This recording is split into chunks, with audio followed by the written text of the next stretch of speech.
अस्सलातु वस्सलामु अलैका या सय्यदी या रसूल अल्लाह व अला आलिका व सहाबिका या सय्यदी या हबीब अल्लाह। एतिकाफ़ जा क़िस्म टे आहिनि। एतिकाफ़ वाजिब, नंबर ॿियों एतिकाफ़ सुन्नत, नंबर टियों एतिकाफ़ नफ़िल।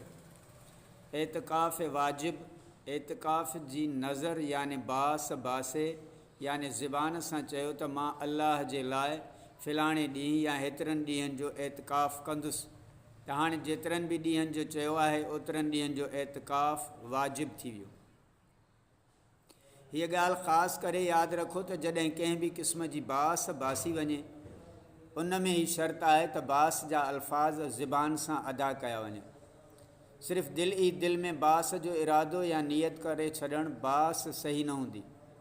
अहिड़ी बास जो पूरो करणु वाजिब न आहे। बास जी एतिकाफ़ मर्द मस्जिद में करे, औरत मस्जिद बैत में। हिन में रोज़ो बि शर्त आहे। औरत घर में जेका जॻह निमाज़ जे लाइ मख़सूस करे छॾी उनखे मस्जिद बैत चवंदा आहिनि।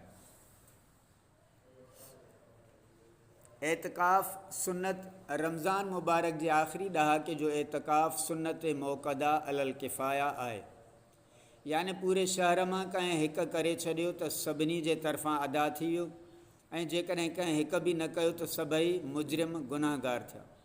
हिन एतिकाफ़ में ई ज़रूरी आहे त रमज़ान मुबारक जी 20 तारीख़ जो सिज लहण खां पहिरियां मस्जिद जे अंदरि एतिकाफ़ जी नियत सां मौजूदु हुजे ऐं 29 जे चंड खां बाद या 30 जे सिज लहण खां बाद मस्जिद मां ॿाहिरि निकिरे, जीअं शवाल जो चंड नज़र अचे। जेकॾहिं सिज लहण खां बाद मस्जिद में दाख़िल थियो त एतिकाफ़ जी सुन्नत मौक़दा अदा न थी, पर सिज लहण खां पहिरियां मस्जिद में त दाख़िल थी चुको हुयो, पर नियत करणु भुलिजी वियो, यानी दिलि में नियत ई न हुई। नियत दिलि जे इरादे खे चवंदा आहिनि। त हिन सूरत में बि एतिकाफ़ जी सुन्नत मौक़दा अदा न थी। जेकॾहिं सिज लहण खां बाद नियत कई त नफ़ली एतिकाफ़ थी वियो। दिलि में नियत करे छॾणु ई एक काफ़ी आहे। ज़बान सां चवणु शर्त न आहे, पर दिलि में नियत हाज़ुर थियणु ज़रूरी आहे। इन सां गॾोगॾु ज़बान सां बि हिन तरह चई छॾणु वधीक बहितरु आहे, मूं अल्लाह अज़्ज़ व जल जी रज़ा जे लाइ रमज़ान मुबारक जे आख़िरी ॾहाके जी सुन्नत एतिकाफ़ जी नियत करियां थो। नज़र ऐं सुन्नत मौक़दा खां अलावा जेको एतिकाफ़ कयो वञे उनखे एतिकाफ़ नफ़िल, सुन्नत ग़ैर मौक़दा चयो वेंदो आहे। हिन जे लाइ न रोज़ो शर्त आहे, न कोई वक़्त जो क़ैद।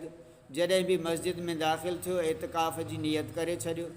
जेसि ताईं मस्जिद में रहंदो कुझु पढ़ो या न पढ़ो सवाबु मिलंदो रहंदो। जॾहिं मस्जिद खां ॿाहिरि निकिरंदो ख़तमु थी वेंदो। एतिकाफ़ जी नियत करणु कोई मुश्किल कमु न आहे।